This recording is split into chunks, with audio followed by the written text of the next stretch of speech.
This is the Six Figure Home Studio Podcast, episode 27. You're listening to the Six Figure Home Studio Podcast, the #1 resource for running a profitable home recording studio. Now your hosts, Brian Hood and Chris Graham. Welcome back to another episode of the Six Figure Home Studio Podcast. My name is Brian Hood, and I am your host today. Today, we actually have a very good interview. I'm really excited for this. We haven't done a lot of interviews. We're trying to move towards interviews in more of our episodes because they're a lot of fun to do. We get to meet some really cool people, and we get to introduce you to some people that you may not have heard of yet. And one of those people is a guy by the name of Matt Boudreau. He runs a podcast called Working Class Audio. We've talked about him before in the past, but today we get a really good look at his career in audio and how that pertains to you. A lot of you, your end game in your mind is, one day I'll have a really nice commercial studio. One day I build out an awesome studio for the ground up. I'm going to put a lot of money into it. I'm going to have a lot of gear into it. And then life will be grand, right? A lot of people have that mindset. And I think when you listen to today's episode, you'll understand how really, for most people, that dream is no longer the case. And I don't mean this in a negative way. I mean that in this is the way the industry has now shifted, and you have to either adapt with it or you run the risk of putting yourself in a lot of stress and heartache. And you're going to hear Matt's story. You're going to understand exactly what I'm talking about here, because this is no joke. Matt's interview today, he gets very personal. I'm really glad that he did this interview because I had no idea that any of this happened to him as long as I've known him. And I think it's going to open up your eyes to a lot of dangers that you do not realize you're putting yourself into by this dream. And I'm putting air quotes. You can't see me because I'm in a dark room right now. This quote unquote dream that a lot of you have of owning a large commercial facility. You see, Matt has had a very unique perspective that not many of us have had. He has gone from large commercial space to lean, kind of a smaller, we call it a co-op situation where he's sharing a space with others, then back to his own large commercial facility with a very, very high overhead. We're going to talk about exactly how much that cost him per month. And then after, some of the worst years of his life in that facility, downsizing to a spare bedroom in his house. And that's where he's been since 2011 or 12. And talking to someone who has gone through that sort of journey gives us a unique perspective on seeing the business from all different angles, not just my specific angle of only have ever working out of my home studio, not just some big guy who's always been successful and always had, who's still living off the money he's made in the 70s and 80s and 90s. No, we're talking about someone who has been in all of these situations and now has the ability to show us exactly what worked and what didn't from each of these areas.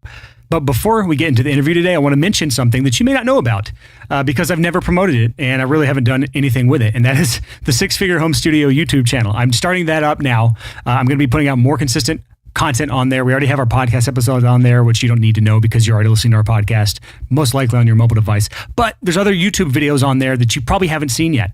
And I'll be continuing to add more weekly. So I'd love to get you over there. You can just go to youtube.com/the Six Figure Home Studio. That's spelled out SIX. That's youtube.com/the Six Figure Home Studio. Subscribe to that channel. Check out our videos. And there's some stuff on there that I think will be very helpful, especially if you're a fan of this podcast. So go ahead and subscribe to that. And without further delay, here is our interview with Matt Boudreau. Matt, you've had a super long, I'd say successful career. You've been doing this for many, many years. But I'd like to kind of start this conversation out at a very specific point in your career. Because, you can give us your entire life story, but I think starting at a very specific point is the most interesting and the most relevant to our audience of listeners who are people in home studios who are trying to make a living from this. Talk about the time when you were working at this, I don't know what the term would be, but kind of like a co-op situation. It was kind of like a live-work studio with people sharing spaces. Can you give us a little background on that and kind of start your story out there? Sure. That co-op studio, and I think that's a great term for it, was located in Emeryville, California, which is a small town in the East Bay of the Bay Area. So it's, pretty much located right next to Oakland, right next to Berkeley, across the Bay Bridge from San Francisco. That came about at a time when my wife and I were moving from San Francisco to Oakland, and I had been at a studio that I was renting space from or renting time from in San Francisco, and an old friend of mine who had been a tour manager for a band I was in got in touch and said, "Hey man, I moved into this new place." And this person I'm speaking of is my friend Josh Roberts. Josh said, "I'm moving into this new place with this woman, Lisa Richmond. It's a co-op type studio. And we think it'd be great if you brought your toys to the table and joined us. And we think we could have a great space for all of us to work out of. And at the time, the situation I was in was slowly kind of, the relationship at that other studio was kind of going downhill, unfortunately. So I jumped ship, joined my friend Josh and my new friend Lisa, who are longtime friends, great people, and had this great little spot. Since I was the new guy, I was paying Josh and Lisa a chunk of every hour that I billed. Was it 3 people, 4 people in there? How many people were in that building, and what was kind of the layout of it? And is this something that's common in California? I'm going to pepper you with tons of questions about this because this is an interesting kind of model that I think a lot of people would be interested in hearing more about.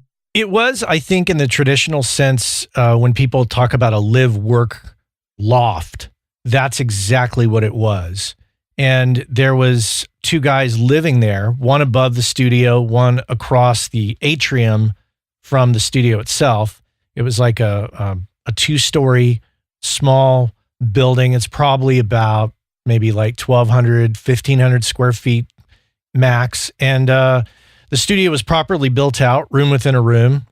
The roommate situation made it a little weird in that you had somebody who was directly above the studio. And so every sound you made, regardless of the room within a room concept, kind of impacted that person. So there was a little bit of tiptoeing around that. There was a kitchen, there was a bathroom, and it was a very open, airy space when you were in the atrium, and a single control room, a single live room with a connecting hallway, and then one additional room behind the studio's control room. So you had a small space to which to work out of. And it was a great space in many respects because because of its limitations, it forced you to just kind of get down to doing the best you can in a small environment. And I did a lot of work out of there. It was a great space. Now, the financial arrangement eventually changed because after a few months, I was realizing, wow, I'm paying a lot of money to these guys because I was billing a lot. So I said, I'd like to change the arrangement. I want to change it so we're all 3 paying the same amount and we get, a certain amount of days. I don't even remember what those days were. And that worked out to be a better situation. It allowed me to save more money, have more money to spend, etc. San Francisco it's always been one of the most expensive places to live. Is this kind of co-working or live-work situation extremely common out there when it comes to the recording studio world, or was this kind of like an anomaly when it comes to this like little co-working situation? I don't want to say it was an anomaly because I think that there was probably a couple more situations like that. It was not the more prevalent way of doing it because in San Francisco and Oakland, you had Coast Recorders, which kind of is tied to me from the past, which we'll get into, which that went through many owners. And you've always had, well, not always, but for many years, you've had John Vanderslice's Tiny Telephone in San Francisco and many other studios like that. It depends on how far back you go, but there is a history of traditional old school recording studios in the Bay Area. So what made you want to go to a co-op type situation like this? Was it the fact that it was maybe a little more financially appealing to you at the time when you first joined in, or was there another reason besides that? I have to say a lot of that was driven by convenience, really. I mean, we happened to be moving to the East Bay, and my friend, I trusted him and, still trust him to this day. I was a good guy, so that was a no-brainer. And to have a little more control over my situation compared to my previous situation was appealing. And just, I think the entrepreneurial kind of side of me, which I don't think I had really recognized it as much then as I do now, was starting to show itself. And I think that's an important part of anyone's journey is when they finally have that little entrepreneur flame that gets lit inside of them. Yeah, it was that kind of own your own business, control your own destiny kind of a thing. That's super cool. I think for a lot of our listeners, when they're trying to figure out how to do audio for a living in some capacity, it's really difficult to just look at the industry as a whole and say, oh, this is what I'll do. I'm going to rent this facility and then I'm going to get all this debt and buy all this gear and I'm just going to follow this normal path. And the people that are being successful are guys that are doing these sort of outside of the box, strange setups, like a co-op working space or unconventional. Yeah, unconventional. Yeah. Compared to a fantasy studios type model. And so how long were you at that co-op? And then what ultimately made you leave and go on to your next part of your career there? I think I was there maybe just touching into 2007. It allowed me to reinvest money I had, buy some gear. I was in the habit of taking out loans to buy Pro Tools rigs and then a few extra items like, a mic preamp here, a microphone here, bundle that all together, pay that off. Then like the new Pro Tools would come out and take out another loan and do it all over again. And I was able to pay those bills very easily, and financially it was working out. I wasn't getting rich, but I was definitely paying the bills and I was definitely bringing in some money. Walk us through, I'm sure some people are hearing, you took out a loan. How? Well, I'll start that off with this. And this is really going to make me sound old to some of your listeners, I think. I'm 48. So growing up at my household, exposure to computers did not really come until I was a senior in high school, and I took a basic programming class. That was interesting. But from that point forward, computers did not really enter my world except for the occasional tour manager that would have like, a bulky old school Apple laptop. Well, at some point around 1994, I want to say 95, I was thinking, you know what? I want to get a computer. So I bought this power computing computer, and it was expensive. It was like $3,000. And so I turned to my father and I said, would you co-sign a loan with me for this computer? And he did. I paid it back. And then that led to, hey, I want to get another computer and I want to get this thing called Pro Tools. Can we do another loan? And because, I'd proven some responsibility with the first loan, he was like, okay, sure. Let me talk to, this is like, I'm in the Bay Area and he's back in Southern New Mexico in my old hometown, talking to his lady at the bank, going, hey, my son wants to do this thing. And it was like, small town bank, easy to do, not a lot of hoops to jump through. And I was able to get another loan co-signed by my dad and paid that back. So that's how that worked, Chris. You left that co-op space in what, 2006, 2007? About that time, yeah. Yeah, and he moved into a larger commercial facility that was, I believe, a Bill Putnam design, right? Yeah. Once again, another you spend all that time in that small space and you're bouncing up against the walls, wanting to grow. So in my eyes, I thought, based on an opportunity, once again, based on convenience, not always the smartest move to base your decisions on convenience. But my friend, Michael Romanowski, who's a mastering engineer in the Bay Area here, Michael came to me and he had been there with another very well-known Bay Area mastering engineer, Paul Stubblebine. Michael and Paul were controlling the front part of it. There was a smaller studio, or two smaller studios, and they ran a mastering business out of there. A guy named Ben was in the back in what is known as the big room there, and he was running a studio. I guess things got heated. Ben moved out. Michael called me and said, hey man, why don't you come move in and take over Coast? And here I am in this small place in Emeryville, and I'm thinking, okay, this is my chance. I'm going to go big now. And so I moved over there in about June of 2007, I opened up. Now, if anybody who has any remote sense of the economy, June of 2007 was pretty much just on the point at which the peak where everybody was getting ready to jump off the cliff of economic turmoil. So you took over the lease at that point? Yeah. There was a master leaseholder who had owned the building for many years, and he subleased it to a Catholic charity that ran it. And so Michael and I both got on the lease and took over and started to run this place. I changed the name. I was like, we got to go for a different name here. Let's try Broken Radio, which was kind of that's a long story, but that's what I named it. Yeah. And so you moved into this space, and I remember reading something about you or listening to a past episode on your podcast where you talked about, putting a lot of money into it, going into debt with this building. For better or for worse, when you're in that position, and I was in 2007, here I am in this fresh environment, thinking, with grandiose thoughts that would never materialize. And here I came in, and Paul Stubblebine and Michael both said they kind of influenced me, I'll say, into tearing the control room up and reorienting the control room. Instead of facing north, it would face west. And I think acoustically that was the smart thing to do, but economically that was the stupidest thing I could have done. That's kind of like the way the traditional path would say to do things, though. It's like you put your time in, you paid your dues at this kind of smaller co-living situation, and an opportunity seemed to present itself at what seemed to be a very good time in our economy, which in 2007, before the collapse happened, that was, we were riding high on this upward trend that seemed to never have an end in sight. And so when you move into this facility and you have all these amazing plans in your head of how this is going to play out, well, traditionally speaking, it makes sense. Okay, we're going to get a loan. We're going to renovate this control room, which seems to be the weak point in this building.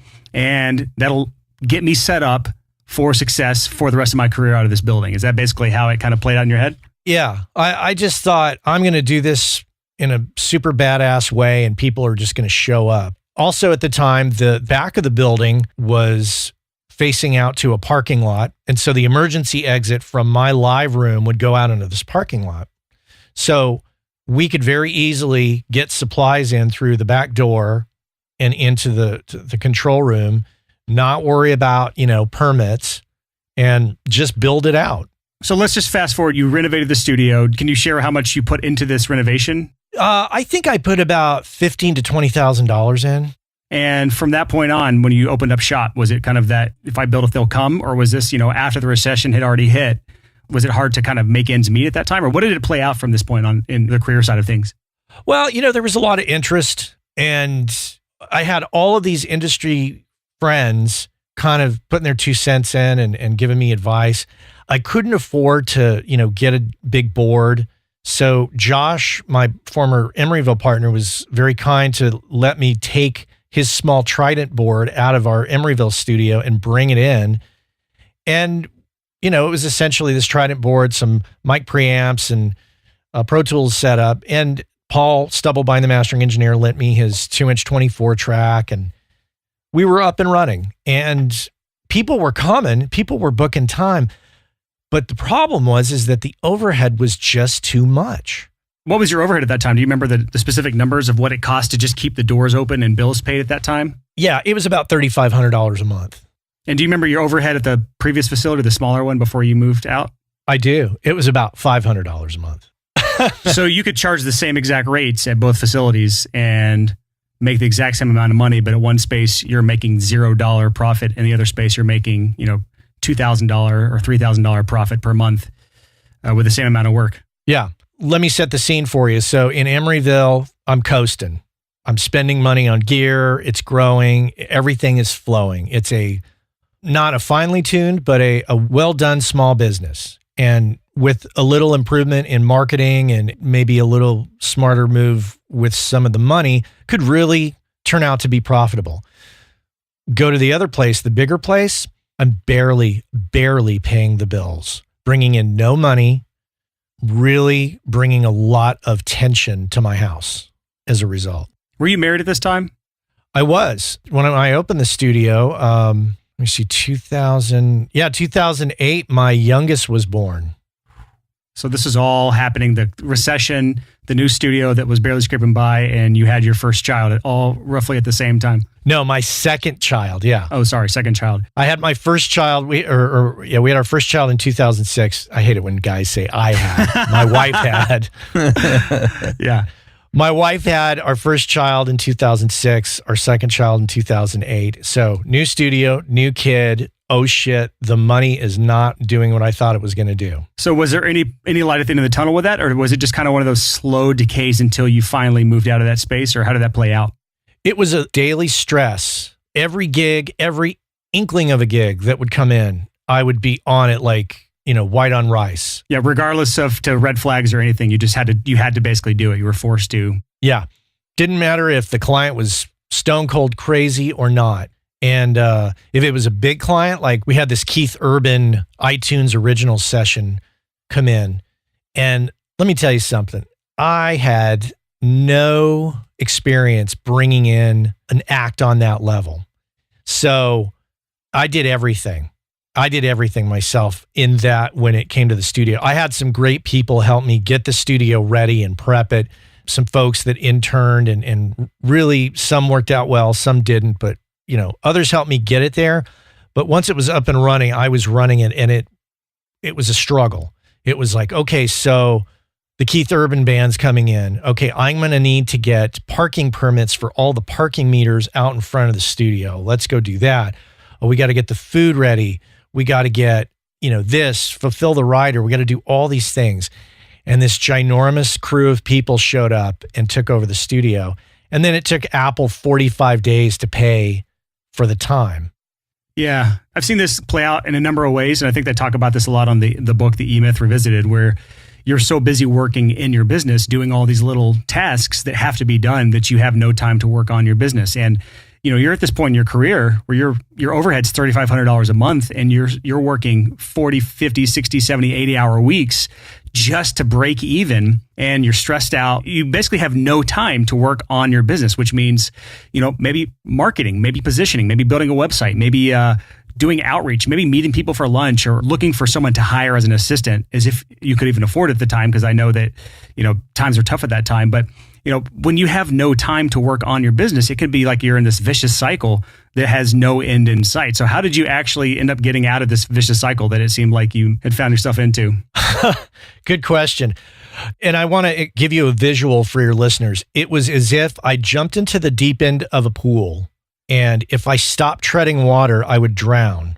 But I had to just keep treading water, and I was out of breath, and I was like, what do? I have this obligation to Michael and the landlord. I signed this lease, so I don't know how I'm going to tackle that. I have this obligation to my family. My wife is on the verge of wanting to divorce me for good reason, and I've dug a hole. You're like, bridges are going to be burned. It's a matter of which bridges am I going to burn is the conversation in your head.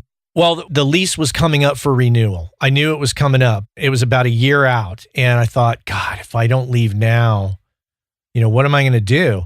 So I came to Michael and I was pretty much in tears. I just said, dude, I cannot do this. I'm drowning. I'm dying here. My family is on the verge of falling apart. I can't let this happen. And Michael he's like my brother in that I love him dearly. He's a fantastic guy. And like any brother, there's been some tension and little infighting over the years.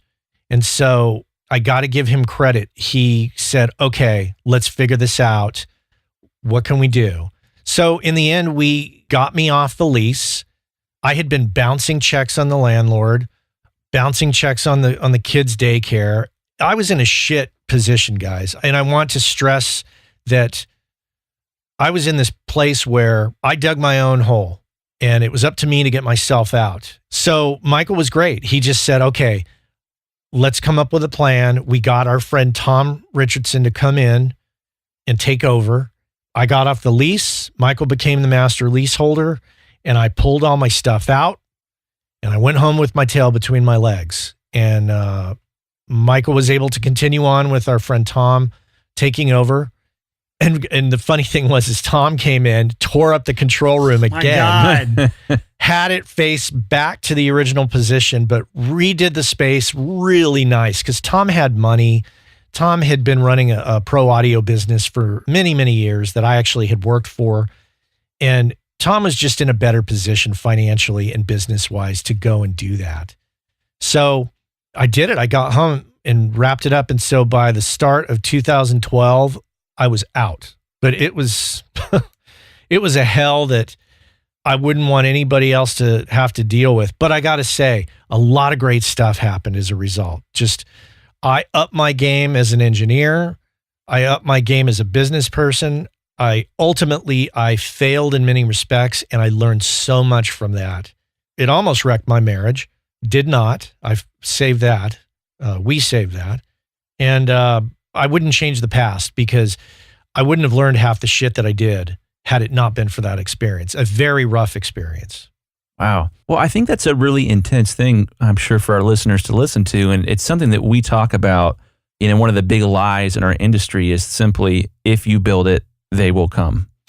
That your skill as an audio engineer and your passion is all that matters. And if you got those ducks in a row, everything else is just going to fall into place.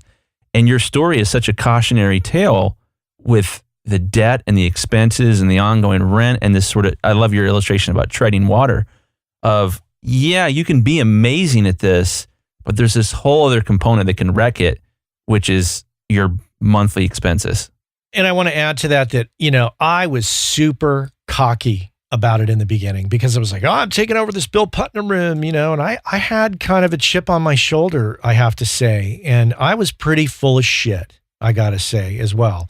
We were going out, there was this, I'm not a vegetarian, but there's this amazing vegetarian restaurant that was up the street from the studio. And, we would go there, a few of us involved at the studio. Mike Winger, who is now our current director of the Recording Academy here in the Bay Area. And Mike and I and some of the assistants would go out and I'd buy everybody lunch. And, I was spending like, $25, $50, $75, every other day, eating out all the time.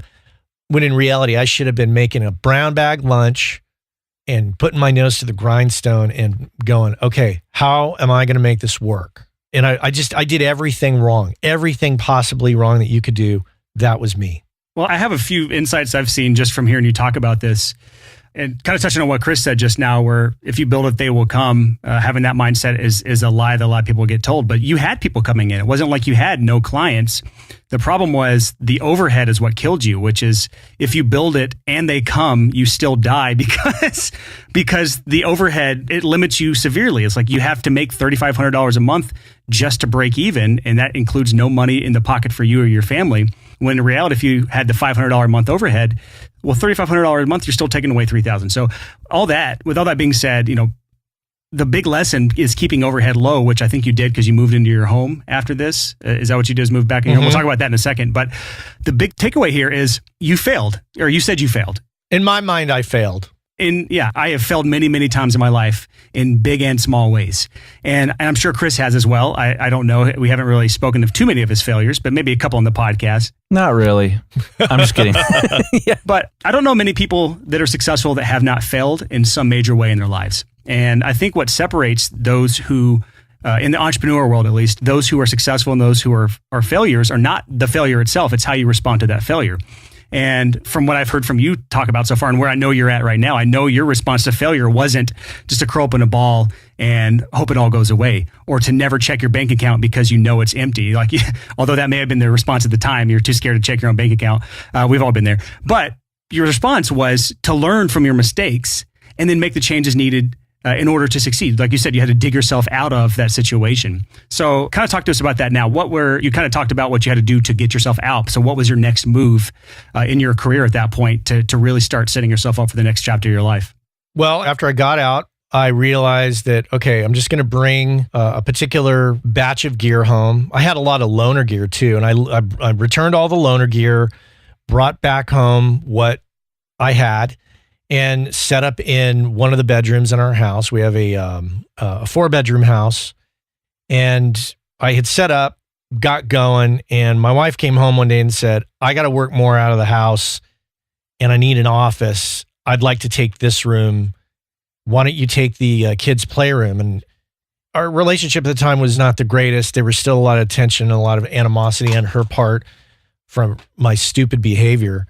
And I bitched about it. I was like, oh man, I'm just now getting comfortable in here. And she said, well, I'd like this room. And I said, fine, I'll move into the kids' playroom. And I said, but what about their playroom? And she said, did you grow up with a playroom? And I said, no. And she was like, well, there's your answer. Our kids don't need a dedicated playroom. They have a bedroom. They have the biggest bedroom in the house. So I, grudgingly moved into the playroom. And what I didn't realize is that this playroom, which I'm in now, is the walls were not parallel. Ooh, that's nice. And I walked in and I, did this, oh, I'm gonna play some music in here. Played some music. I was like, holy shit, this room actually sounds really good. So I cleaned it out. Long story short, put all my stuff in here, and she took over the other room, made that her office. And that's where we're at today. In fact, this room is fantastic. That's awesome. So the gear, eventually got shifted around and sold and changed. And I'm with a new setup, an entirely new setup now. But so ultimately, though, that $3,500 a month overhead basically disappeared minus any debt, right? Oh, yes, it did. That overhead disappeared, and it allowed me to catch my breath. And it also forced me to think, where did I make my mistakes? Okay, first mistake, I should have never rebuilt that control room. I should have just said, we're going to take the existing control room, drop this little Trident board in. We're going to make it go at this in the current state until the money shows itself that will justify tearing up the control room. That was probably my first mistake. So I realized, okay, in analyzing everything that went wrong, I thought, okay, I have to change all of that behavior. I cannot be charging shit on credit cards like that anymore. You cannot be buying gear. That was another thing I failed to mention. I ran up almost another $15,000 at my friend Tom's Pro Audio shop, thinking full well, here's the catch, and this is where your audience is going to go, ooh, I didn't tell my wife. Ooh. Yeah. Oh, man. Yeah, I just went in there and me and Tom sat down. I was like, yeah, man, let's get one of those and a couple of those and all this cabling. And yeah, when's it all coming in? I noticed, when you're talking to your dad back in the day about getting your first computer with that $3,000 loan that he co-signed on, that seems to be kind of the household you were brought up in. And I've seen this in, a lot of people is, if they want something, there's two sorts of responses. There is the response of, well, I'll just go out and get a loan or a credit card. We'll put it on a credit card and then we'll pay that off after, we'll have the thing while we pay it off. And then the second kind of household, the kind of household I was actually brought up in, which I'm thankful for, is the delayed gratification household. And that is, we'll save up money and then we'll buy the thing. And it seems like, I've heard you mention Dave Ramsey before, and it seems like you've made that transition in your household maybe, or at least temporarily while you were helping, get back on your feet financially, is going from the mindset of, I'll just get the thing now, we'll get it on debt and we'll pay it off long term, switching your mindset over to, and your habits over to, well, I'm just going to save up for it and then buy it. And was Dave Ramsey a big part of that kind of switch? Yeah. And just a little bit of correction. I actually was brought up in a household with parents that were very financially conservative and were very frugal. Charging things and taking out loans was not the MO. So me asking my dad to co-sign a loan was kind of a stretch. And there was a lot of pressure, you got to pay this off, son, because if you don't, this is going to hit me. And, I did not want to affect my dad that way because they raised me in a fantastic way. So I went through a pattern of behavior with that studio that was completely counter to how I was brought up. Once I got out of that and I was back home with my gear, tail between my legs, analyzing this bad behavior, there was a lot of soul searching. And part of that soul searching was discovering Dave Ramsey. And Dave, I'm not a religious person, but Dave has kind of a religious element to him. And I just I cherry picked from Dave the things that worked for me. The religion did not work for me that he mentioned. However, the message of financial responsibility resonated strongly. And he talks about a thing called the snowball effect in terms of paying off debt. Some people will choose to, when paying off a series of credit cards, they'll start with the most high interest credit card, where Dave is like, pay off the smallest one so you gain some momentum, then pay the next one, then the next one, then the next one. So that's what I started to do. I started to stop spending and start bringing in money and slowly start paying off credit cards and developing this whole mindset. And I was kind of going into my own head deeply going, okay, this is going to be a new way of working. It's going to be kind of like a working class audio way of working. And that's when the seeds started to take hold of, oh, maybe I need to do a blog to really kind of get my thoughts out. And so I started the Working Class Audio thing as a blog and realized very quickly I hated writing. Yeah, I've been in the same boat. I was like, this is going to suck. wish I could do this as audio. And then I was like, I'll do it as a podcast. I had actually created a thing called the Broken Radio podcast in the Emeryville studio many years ago, a zillion years ago, as far as I'm concerned, as just to play around with this new thing called podcasting. And that was, there was an article in a paper about me doing it, the new podcasting thing, when iPods were the thing. And then I dumped it and was like, whatever, I'm done with that. So Working Class Audio came out of the ashes of all of this as a way for me to kind of vent my thoughts on things about financial responsibility and studios and audio. And at the same time, ask other people how they deal with this. How do they survive? And that's where all of that began. Well, I think what's interesting about that, I'd love to kind of hear your thoughts on, with the buying gear thing, not just the Pro Tools rig, because the Pro Tools rig, especially at that time, everything was built around that. Sure. But beyond that, you've got, your outboard pre's, you've got your mics, you've got, whatever kind of monitors and so on and so forth. Careful here, Chris. We're getting into gear slut world, just so you know. I promise I'm going somewhere good with this. So I think what's interesting about that is when you sit down in a pro audio shop and, I'll have one of those, I'll have one of those, I'll have a few of those, like you mentioned. One of the things that's, I think, important and that I think is hard for people that haven't had your experience, that's hard for them, is to get out a Sweetwater catalog and to be able to spot these items that are what I would call a threshold item in the catalog of, is someone going to think about hiring you and they're going to glance over and say, ooh, manly large diaphragm condenser mic. That put me beyond the threshold and I'm now going to hire you. I wouldn't if I hadn't seen that $10,000 mic. And I think that there's this conversation of debt and gear, etc. You have to have this conversation of threshold pieces. If you have a Pro Tools rig, especially in the 2000s, this is a threshold piece. Oh, we're going to hire him because he's got a Pro Tools rig. But there are all these other pieces of gear that are so challenging to look at and say, ooh, I really want that thing with transformers and tubes in it. And to not recognize, well, that's probably not a threshold piece of gear. No one's going to walk in and say, I don't really want to hire this guy. Oh, wait, he's got a blankety blank. Right. Now I'll hire you. And now that piece of gear suddenly made you money, as opposed to this sort of like, well, we hired him it was the sum of the parts. It was everything he had.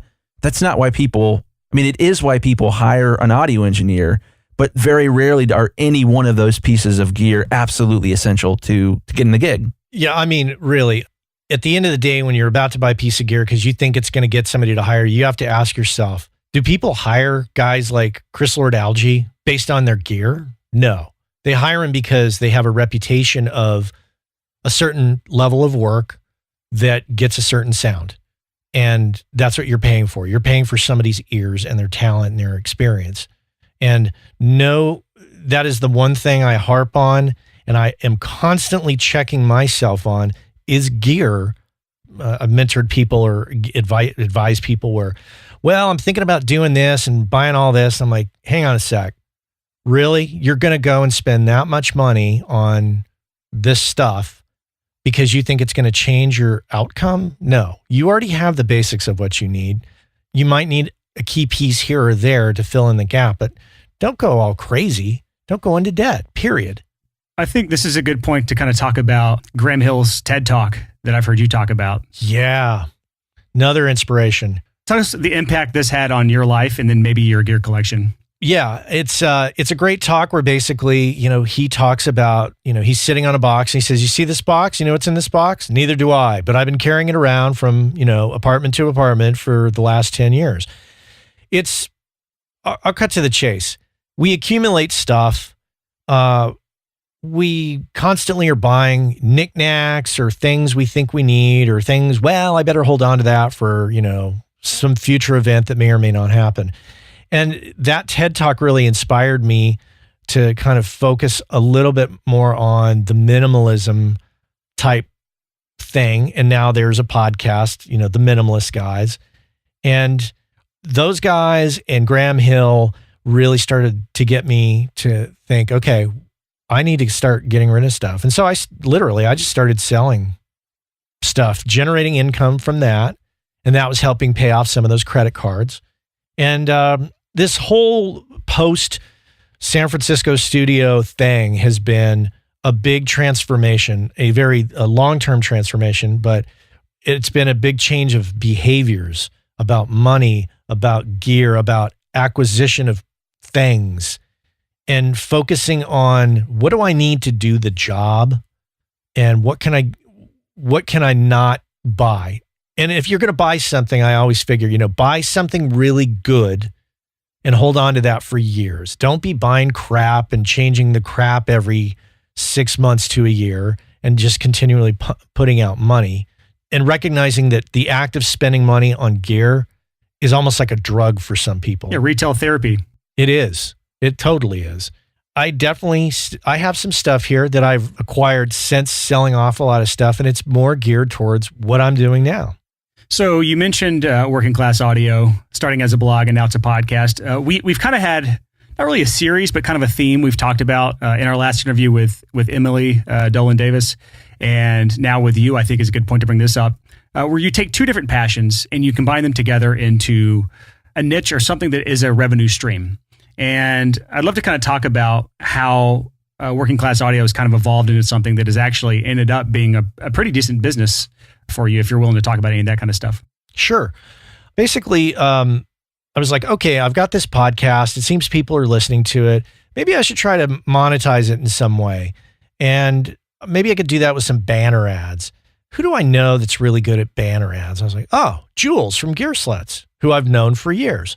So I reached out to Jules and said, hey, can we chat? I want to talk about banner ads. I'm doing this podcast. Here it is, blah, blah, blah, blah. When you get some time, let's talk. It was very casual. I get this very urgent, email from Jules. You need to get on Skype right now. I want to talk to you. And I was like, whoa. It was like almost like going to the principal's office kind of sound. I was like, oh shit. Long story short, we talk and he's like, let me just cut to the chase with you. This podcast you're doing, I listen to a ton of podcasts and what you're doing is amazing. And I want to be part of it. And I want to sponsor you. And I want to, there's going to be no money that changes hands. Basically, we're going to promote you. You're going to promote us. What do you think? And I was like, Gear Sluts? Come on. I mean, how many people go to Gear Sluts? Tons. And I was like, I got nothing to lose. So I said, yes. And he goes, now, the banner ad thing, I can give you some tips and we could talk a little bit about that. But it started to get me thinking in a different way. I was like, oh, okay, maybe sponsorship. Maybe that's a cool thing. And I got a call from a guy named Chevy Shevlin, who some people know, who was working at the time for Pensado's Place, about episode 5. And he just said, hey, man, I totally dig what you're doing. And, there might be some sponsorship possibilities you might want to think about in the future. Jules was one thing, and then Chevy was another inspiration that caused me to go, I might have something here that is bigger than I think. And so I just thought, okay, if I'm going to have sponsors, I don't want to just take on everybody. This has to be genuine. It has to be companies that I like, that I can feel comfortable telling other people about without, cringing. It's not going to be like, no offense to Squarespace, but I mean, like everybody's got a Squarespace ad on their podcast. And I was like, I'm not doing that. Or Audible. I use Audible. But anyways, I reached out to, first person I called was Gary Boss at Audio Technica. So I called Gary and I explained the situation and he was like, absolutely. It's totally grassroots. We love it. We're on board. And then that just started to snowball, bringing up the snowball thing again. And I one by one, I started to reach out to companies that I liked, respected, and, had people at the company that I thought were genuine, cool people.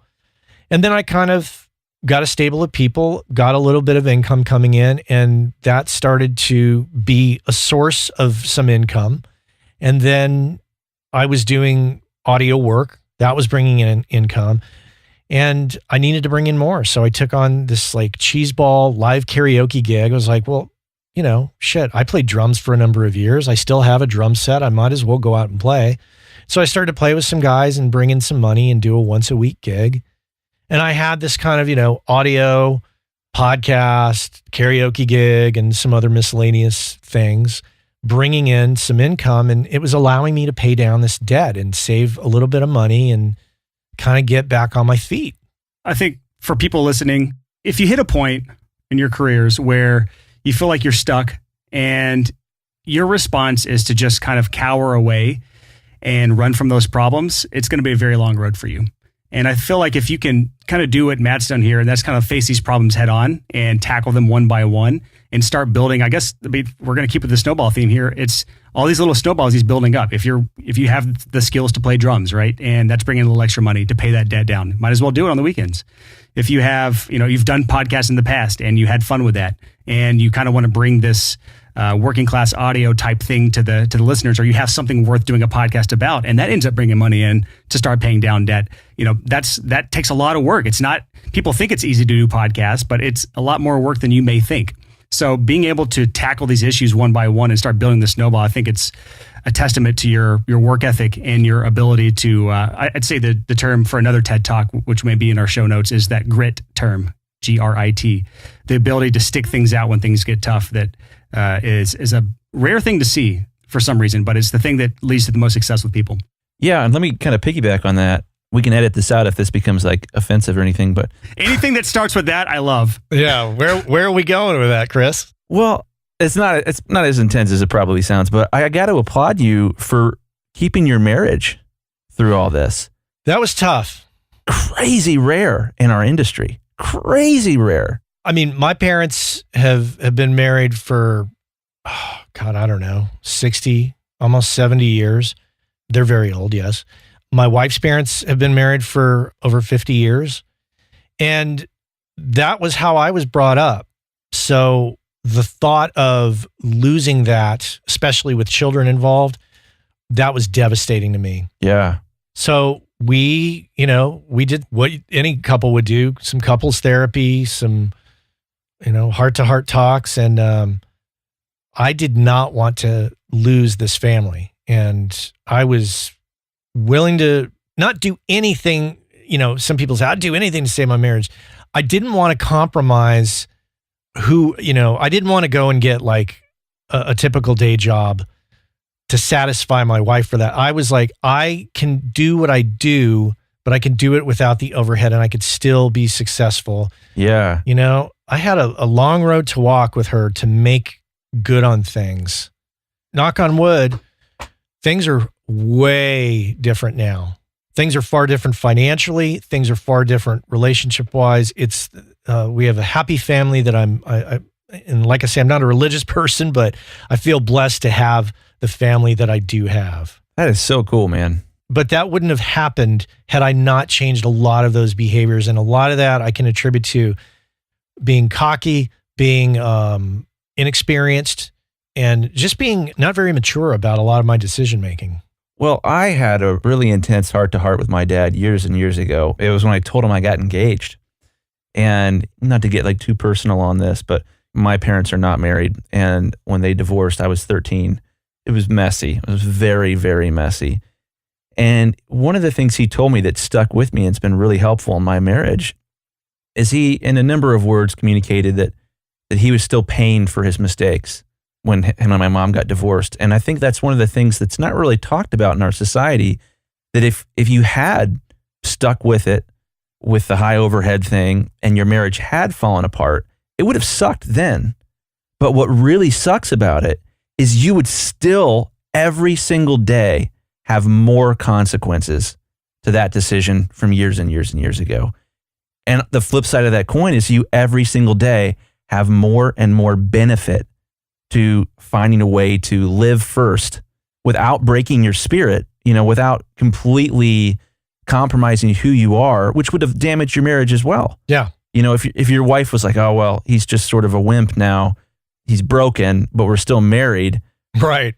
Man, I just got to applaud you. Oh, I was still bullheaded. Let me just be clear. I was not like, I'll do anything. I was still like, nope, I have a vision, but I can do this better and smarter, which is more in line with working with our family. That's rad. I love that. Well, let me just sum that up, man. I just, of all the cool stuff that you do, of all the amazing skills that you have, as successful as your podcast is, your story that you were able to go through what you went through and keep your family. And I don't mean this as disrespectful to anybody that we know or anybody else that's listening that's, been through a divorce or has had those struggles. Our industry's rife with people who have not been able to pull through. And that's not necessarily like a character slam on them, but it's important for our younger listeners to listen and not just be thinking, how do I be successful? How do I run a business that works? But also, what's the cost? Let me also follow that up. Here's what happened after I left. Tom moved in, set up a beautiful control room, but eventually, I mentioned earlier in the story that there was a master leaseholder who had owned the building for years, and he leased to a Catholic charity. That guy died. And when that guy died, the dynamics changed because now the family wants to stop leasing to the Catholic charity and they want to sell the building. Now that changes the lease dynamics. And long story short, Michael eventually moved out, and so did Tom. Michael moved to the East Bay and rented a space from Fantasy Studios. And that building, as far as I know, is now empty. Now, imagine knowing that information now. Had I been so stupid and so stubborn and said, nope, fuck it, I'm going to get a divorce. I'm staying in my studio. This is where I belong. Well, eventually that studio would have disappeared. And I really would have felt like a total asshole. But instead, fortunately, I came to my senses, got out, saved the marriage, and retooled, reconfigured, and now I'm here to tell you this story. Working Class Audio would not have happened had all that shit not gone down. And things are just better as a result. That's awesome. So as dumb as I was about some of this stuff, I have been somewhat smart about some of these decisions. Not all of them, but a few of them. Well, I think it's important to just bring this up for our listeners. We were talking about this before the episode started, this idea of, when you're young and single and in audio, you think your priorities will never change. But then you meet a girl or you meet a guy or whatever, you fall in love, things change, priorities change. Then you have a kid. Yep. And holy shit. Whoa, I just cussed on the podcast. I never do that. It's worth it though. Holy shit, do things change. Your priorities change so radically. And it's important when you're building a business, I think, and your story is such a great example of that, to build your business in a way that allows your priorities to change in the future. And if you've got a $3,500 lease, there's not a whole lot of room for that.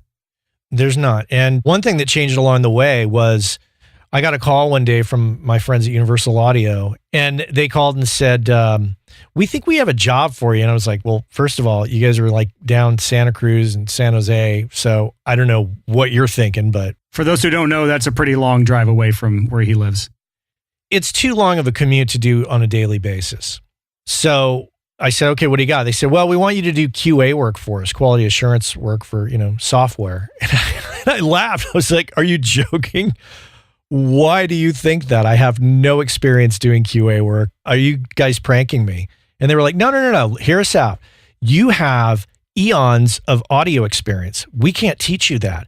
What we can teach you is how to QA the way we want you to QA. And I was like, okay, all that sounds lovely, but we're back to the commute aspect. I don't want to do that. And they were like, that's not a problem. You can do all of this from home. Oh, that's nice. Like, oh, you guys, you're killing me. This is awesome. And what I thought was going to be a 6-week run turned into, I'm doing it now. We're closing in on a year and a half, 2 years. And so then I was able to give up the karaoke gig and have the QA work, the audio work, and the podcast be the 3 income streams that kind of keep, the operation moving forward. One of the things we haven't mentioned about Matt is how we know Matt. We've talked about, and there's been some conversation on the Facebook community, the Six Figure Home Studio community, about mastermind groups. That is how we know Matt. We know Matt through a mastermind group that we call Blammo, and it's awesome. We meet, been a little bit less intense lately, but there are periods where we're meeting weekly for months and talk about running a business. And primarily our Blammo group is content creators who do audio, which is funny because Lidge Shaw, Recording Studio Rockstars, invited me to come. before I had any kind of audience that I was reaching out to. It wasn't podcasting. I wasn't even sending out email newsletters or anything, but lo and behold, I am now. But yeah, I mean, like the community that we've had with you and just kind of hearing you talk about this stuff was really instrumental in us, I think, launching this podcast. We joke about you being the podcast dad. You've shown us like what it looks like to do it and how to do it as a responsible adult. Yeah. Well, it's strange now because the podcast has become this thing that I feel I have a responsibility to. I don't feel like I can be lazy about it. I don't feel I can neglect it. It would be devastating to not have a show every Monday. I know how you feel because I feel the same way about this podcast, where it's like if we can help one person avoid a life of debt or avoid, one bad choice or one choice that could lead them down a path of stress and financial peril, then I think we've done our job. And I feel like if we can kind of get this kind of message out there, people like you who have incredible stories about coming back from potentially bad situations and still flourishing after the fact, I think it's extremely important for people to hear. So I really appreciate you coming on here and sharing your story with us. Well, and I want to share with you guys just, I don't know if I've said this in the past, but you guys have inspired me on many levels in these mastermind calls. Just sometimes, you bring something up and I'd be like, what the hell are they talking about? Oh, interesting. Just ways of doing things. You guys are younger. I think you look at the world and look at money and business in a smarter, better, faster, whatever you want to say, way than I have. And I always tell my audience I'm a late bloomer, and I feel like I'm really just now coming into my own economically and business-wise. And you guys really kick my ass. You guys inspire me through conversation, through the content you put out. And I got to confess, Brian, one of the reasons I wanted access to your new program is not only to potentially pitch it and be an affiliate, but also because it inspires me, because I want to check it out and get ideas. And you're never too old to learn this shit, to learn from anybody. And I always have an issue with the old dogs who just don't think that they can learn from other people. And when I run into that and they put up a wall, and I'm just like, I don't know, man. I don't know if you're going to survive with that attitude. You have to really look around you and realize that there's, I could see it in my kids. I could see the way they're educated now.